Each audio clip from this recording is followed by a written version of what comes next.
Okay. What about Yeah. now? There we go. That's amazing. Yeah, so we like to be on the cutting edge of what's happening. I mean, we pride ourselves in dealing with all sorts of clients, whether it's government or nonprofit or national CPG or small entrepreneurs, that type of thing. The breadth of what we do really helps inform all the different small parts of it as well. Mhm. When we talk about social media, we're talking about all of the apps on your phone or on your desktop, anything from the usual Facebook and Instagram, but also think about all the other social applications you use. Think about Nextdoor or Reddit or Snapchat or even now TikTok is becoming more and more popular. It's not just Facebook and Instagram, although that's kind of what we're going to mostly talk about here today. We try to handle all social, and I think that's what's most fun about social media is that there's always a new platform to use and there's always something fun to play with and experiment with. And so that is really what our wheelhouse is. Yep. So the question of, is e-commerce right for you? We get that question all the time for whether they are a national brand selling in stores and now they're like, can we sell this online? Or whether they're just a small entrepreneur doing it in their basement and they're like, can we sell this online? Or even like this week, stores are shutting down their retail and being like, can I survive online? So we want to sort of answer this question for anyone who is in the audience who has a product to sell, whether they're in various different stages. So the answer to, is e-commerce right for you, is invariably, it depends. It always depends, and it depends on a huge number of factors. And I think this is where clients can leave frustrated when we give them that answer. But it really, it can depend on anything from your products to your shipping to how you want to set things up, and it depends on your employees, and it really runs the gamut. Right, but there are a lot of commonalities of success stories that we see, and we want to go through some of those. And there are a lot of challenges that are in various different products, and we want to go through those and how you overcome those particular challenges. And I know, I mean, we can answer questions later about individual products, but in order to make this as relatable as possible, we want to take you on this journey of e-commerce and direct to consumer using an example of grandma's soaps. And we all know a grandma. We all know someone who is selling a good, from their kitchen, from their backyard. They're making cookies in their home. It's all very from the home, and they're just selling to their normal neighborhood. They're selling to their friends, and they're really at that first step of having a product. Right. So maybe grandma has a Facebook page where she promotes her soaps. Maybe her grandson told her to get on Instagram, and that's sort of what we're doing and what she's doing. And she's selling these soaps, reaching out like in person, in cash a lot of the times. This is what we'd call sort of just level one of e-commerce. She has an online presence, but she's not really doing sales online, essentially. Level two is when grandma, she feels like she's doing a good job selling these soaps, so she goes on Etsy. She creates her own Etsy store where people can buy them. She also gets on eBay as well, where people can buy them. And maybe she even gets involved with like the Amazon marketplace, which individuals can get involved with too. And this is, and let's see, and maybe she even signs up for PayPal and Stripe. So when she's like at the farmer's market, she can process credit cards. This is what we call sort of level two. And all these places, Etsy, eBay, Amazon, they really rely on capturing the demand that's already existing. Mm-hmm. Because these are third-party marketplaces. If you're selling on Etsy and you're selling on Amazon, you are releasing basically all of the customer data once it comes in. You're not collecting emails necessarily. You're not getting names or other marketing information. You're just letting that go to those other third-party platforms. So really, once you make that sale, the transaction is over. You can't talk to that person again. Right. And, it relies on people going to Etsy, typing in soap, somehow finding grandma, and then making the sale. At this point, grandma can sell nationwide, essentially. But let's say she's done this and she feels like she's got a good product. She has a little bit of a product market fit, And now she's ready to take the next step where she goes direct to the consumer, gets in front of their face. And that is where she, she has her own website where she can, like, maybe it's Squarespace or Wix or WordPress, where she can control the experience much better than Etsy or Amazon. She can tell a better story, or she has her own Shopify or her own e-commerce platform. And these are really important because you do get those customer email, you get that customer data. Those customers belong to you. They don't belong to eBay. And we'll show you how valuable those customers can be a little bit later. And she needs to get in front of people. She needs to bring her message to the people. And the best way that we've seen to do that is with Facebook and Instagram currently. And really, we've moved from demand capture, so not just someone typing in grandma soaps and kind of already knowing that they want soaps, to demand generation. So it's just seeing something in your news feed that's a promoted post that you're like, oh, grandma soaps, that seems interesting. And you're really getting that demand by just putting out advertising. And on social, it's been more and more effective. Nowadays, people are buying on social, and that's not the case that it was, 10 years ago. It's a completely changed buyer behavior. Yeah, so this part, we'll call this level 3. Grandma is really an e-com DTC brand at this point. These are some other DTC brands that have gotten started in a very similar way to Grandma, where they've scaled up on Facebook and Instagram. Some of these companies have gone public on the stock market. They're so large, or been bought out. Dollar Shave Club was bought by P&G for $1 billion. Rachyl just bought some Allbirds. But these are brands that have gotten so large that you now see them in various other channels, like retail, like in Walmart, because they've almost like maxed out the capacity of their DTC channel in specifically. Yeah, it's really interesting. Take a look at some of those names and take a look at some of these industries where you would not have realized that they started on social and they were really able to grow there and scale as much as possible, but then needed to break out from just an online, from just on your phone, to actually having a retail store. That is the power that social has. Yeah, and there's a wide range of stuff here, from like luggage to furniture to mattresses. And some of these brands have sort of opened the door to selling mattresses online. Like maybe Casper started that before. No one would buy mattresses online. Then Casper somehow made the experience better. They really nailed it, and they opened the door. And then now there's all these other online mattresses companies that can do that.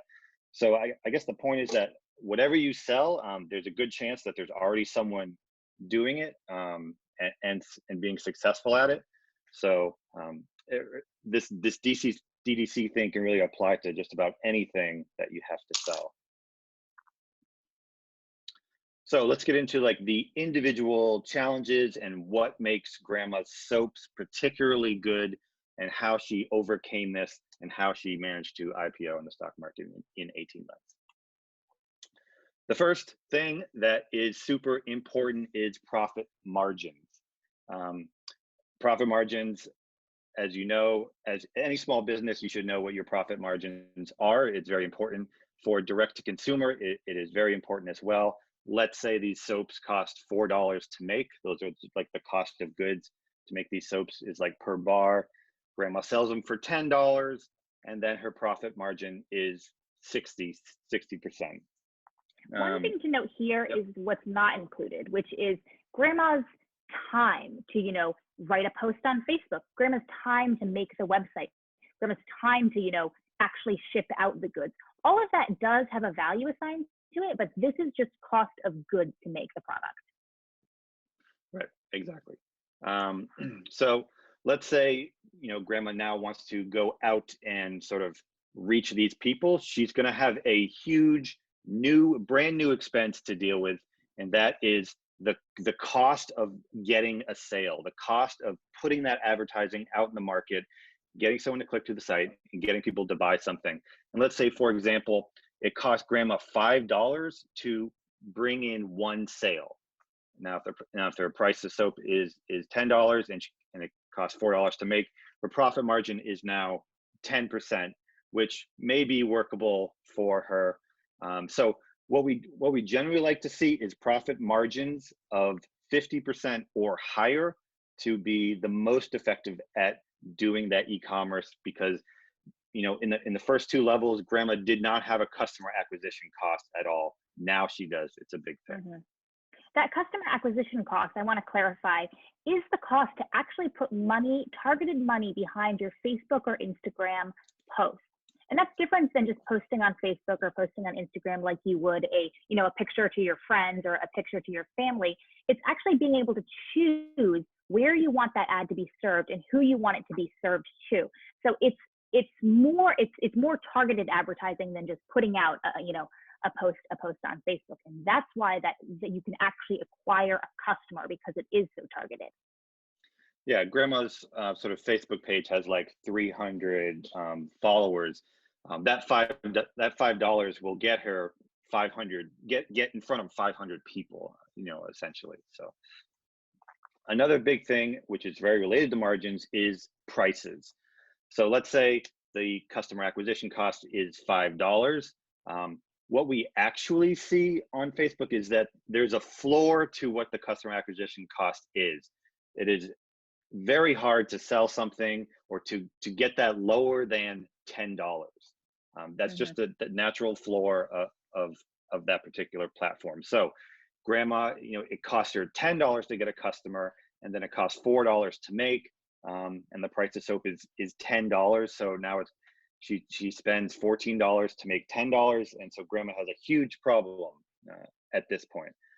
But there are lots of ways to get over this, and there's one sort of little growth hack that we like to use. It's called double your prices. One thing we see is that entrepreneurs initially, they're very much undervalue what people will pay for their things. Like grandma, she's basing her prices off what people at the church will buy, or that type of thing.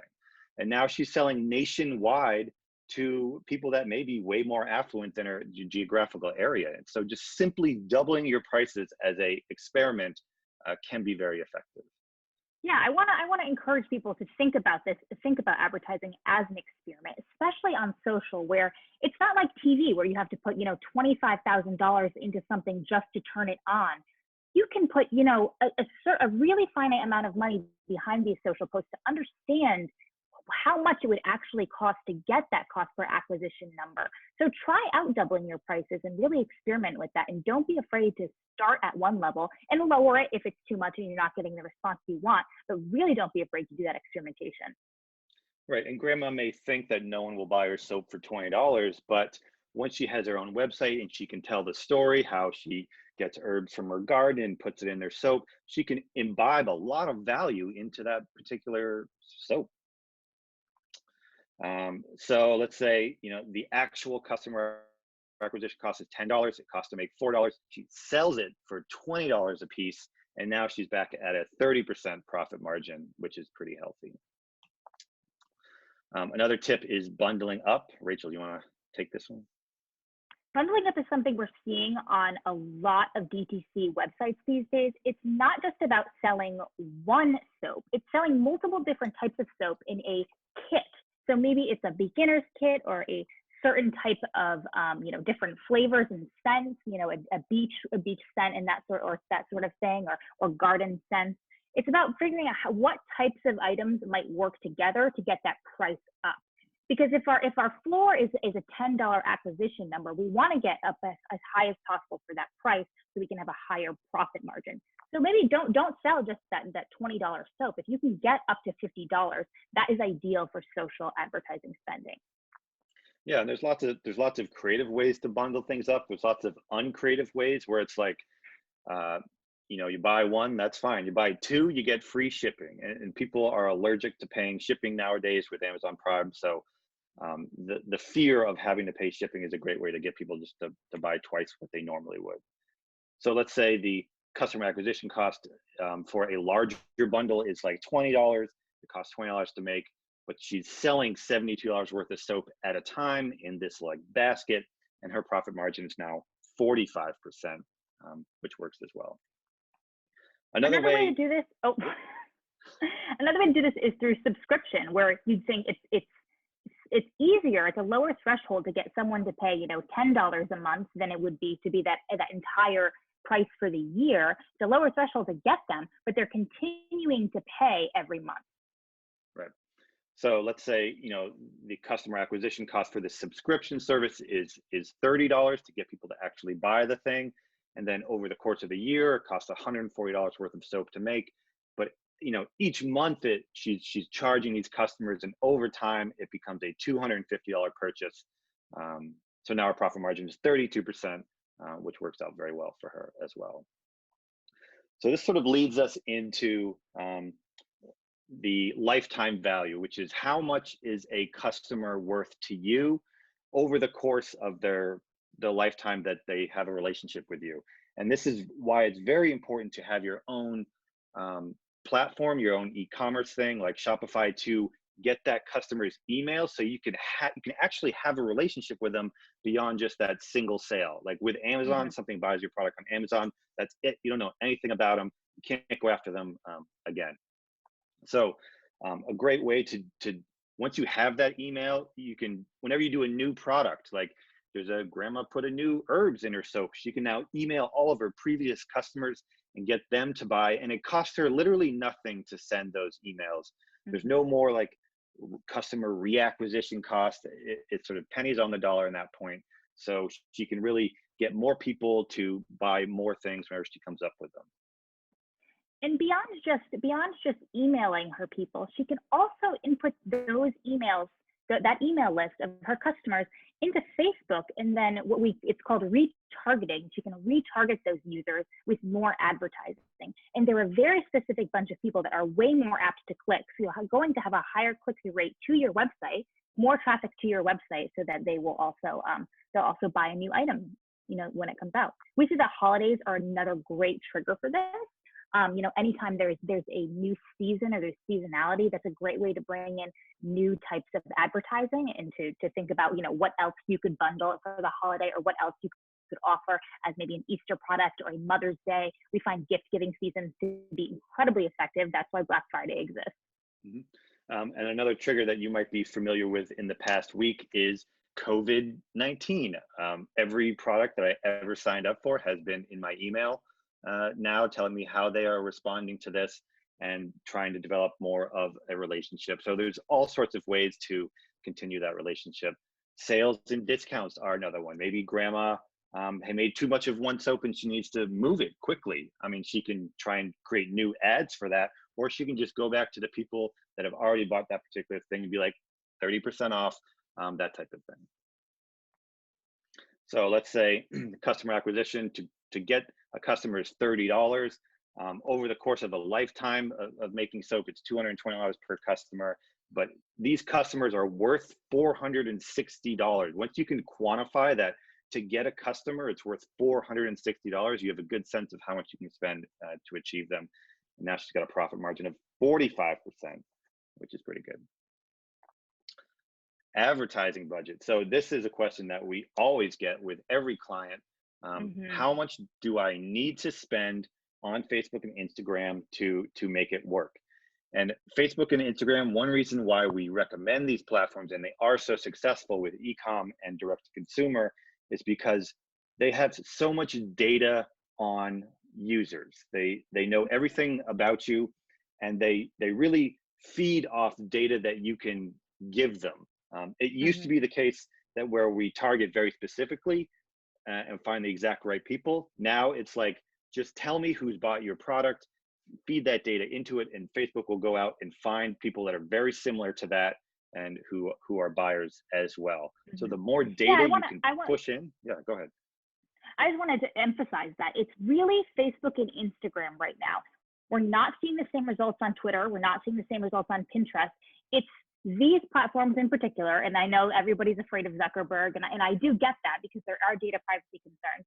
But right now, this is where we're seeing the best user experience of purchasing as well. So I'll go through this a little bit quickly because I know we're a little short on time, but minimum, we want to see one sale a day to sort of get this flywheel turning. Ideally, we want to see 7 sales a day. And so to put some math to this, like let's say the customer acquisition cost is 30, so times 7, and we're at $210 a week or $2,100 a month in advertising spending. That's sort of direct ad spend. Ideally, we want to see, again, if it's $30 to acquire a customer, weekly, that's going to be $1,400, or monthly, that's going to be $6,300, which may be too much for a lot of advertisers. That's even too much for a lot of bigger brands as well. But this is just generally to get a sense of how much we want to see to get started. And that's also not on day one. You're not putting $6,300 in on a Monday and spending it all that same day. You can absolutely wait to see if you're getting that 1 purchase a day or 7 purchases a day to be able to, toggle on and off. And if you're seeing really good results, put a little bit more money into it. You're able to get that money back in your pocket very quickly because someone is making a purchase on your website. You can see it almost immediately. It's not like with a retailer or a CPG brand where maybe 6 months from now you'll know if you got good sales. You're really able to see that very quickly. So we do love social for that reason as well. Yep. And if that is too expensive for you, or the product is just too high cost where no one really buys that, you can opt for lead gen. So let's say grandma used to have a business selling a rocking chair. She'd make rocking chairs and sell them. It costs $250 to acquire a rocking chair customer. So her weekly spend minimum was $1,750. She could not make that work at all. So instead, she decided to do a lead gen campaign where instead of getting people to buy the actual chair on the site, she just wanted to get people's email. And then she had a relationship where she can then continue to try and sell in that rocking chair. And she could get a cost per email of around $7, which made the weekly spend $49, and the ideal spend $343, which she could make work. So we have a client where the goal was to relocate your entire headquarters to the state of Rhode Island. Obviously, that's not something people do online. There's no button to click to relocate, but we're just going after emails in particular, and then those were passed off to a sales team, that type of thing. So lead gen can be something that works for higher end products as well. Creative. So another question we get is, I want to advertise online. Do I need to hire an agency, or what do I need to do? The good thing is that you probably don't to start, and you probably shouldn't. The creative that really works is lower bar than what you might see from even like a local TV commercial or something like that. Video, we're seeing this sort of user-generated content work very, very well on social media, and that might change, in 6 to 10 months. But right now, this sort of iPhone photo, video, motion, boomerang style content is working very well. So think about how you can display your product in motion, how you can demonstrate your product. Can you show, a behind the scenes mixing of grandma's soaps, or can you show, something not breaking if it's supposed to be an unbreakable product? Can you show, actually demonstrate how the product is used? Yeah, some products are harder to demonstrate, particularly software. And they have a different strategy, like Wix. Their strategy is just to bombard you all the time, forever, until you buy their product. Most people can't sort of do that. Yes, again, as Rachel mentioned, shoot on your phone. Grandma gets her cousin to shoot these things, and that's perfectly fine to get started. Once she has that flywheel going and she's making revenue and profit, she can invest more into something like that. So lastly, grandma is absolutely killing it at this point. What we've seen is brands that have success with e-commerce, they get into a whole new set of problems, and we want to run through those pretty quickly. Supply chain, Rachel, you want to? Yeah, so grandma is selling and selling and selling and selling, but it turns out where she actually produces her soaps, maybe if she moved to a different production house, they can't produce at the same rate that she can. So now she has to slow down production, or now she has to stop because they can't produce at the same rate, or maybe she has to find a new person. Suddenly her supply chain is broken. Yeah, and the scale, just to give you a sense of how quickly this can happen once everything starts to work, I've seen brands go from selling $200 worth of product a month to $200,000 worth of product a month in about 4 or 5 months. So it can happen very quickly, and people can get enormously overwhelmed by all the problems it has. Customer service, once you're reaching millions of people, you're going to have like millions of questions. You're going to have all sorts of things. You can't, on social, comments are on, and you can't let these questions go unanswered, or they will be answered by other people that's not on your team. So, you need to have people to do that. Shipping. You're shipping. I mean, honestly, this can become a huge problem on Facebook. If your shipping is not going out at a specific time, Facebook knows that through customer surveys, and they will ding you on your quality ranking, and basically your prices will go up. So in addition to just making sure you have the right shipping production line, you also need to think about the Facebook end of things. Employees, good employees are very hard to find. And if you think you can just like pull in anyone off the street to do something because you're swamped, that's not very sustainable. So if you plan to grow, if you see some growth, start looking for potential employees in areas where you might need it sooner than later. And then at some point, we hear this a lot where grandma loves making soaps. That's like her thing. That's why she wanted to get into it. And at some point, all the success she's seeing, she's now talking to like website developers and other weird ad tech vendors, and she's spending all of her time doing in these meetings, and she's so far removed from why she loves it in the first place that she's like, who even am I anymore? What am I even doing? This is not what I want to become, that type of thing. So we do see that a lot as well. Q&A. I'm not sure we have time. I'm not sure what the format is, but we can go for a couple more minutes. But sure. Yeah, you guys powered through. Good job. Very exciting. Can I launch it with one question? Yeah. Please do. Obviously, we're talking about social media and direct consumer stuff. When you must work with people that do a mix of e-commerce sales and also in-person retail. When would you recommend these people work in, distribute through retail channels?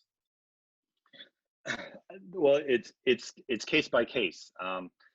We have one particular client where the retail channel, they do very little in the retail channel, but that's just to get people to get familiar with the product, and they're hoping that they buy it online. A lot of times we see that retail is way lower margin, and if they have investors, they're not really into that.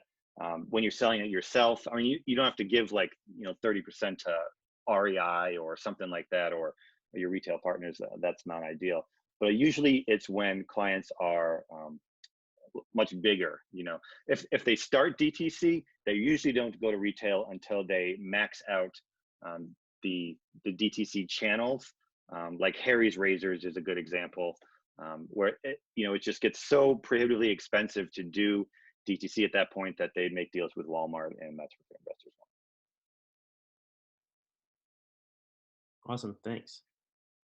Another point, if anyone's also, if they're fearful of engaging at this point, Jess is hanging out with us about once a month, I believe, like the first Thursday of the month, doing office hours.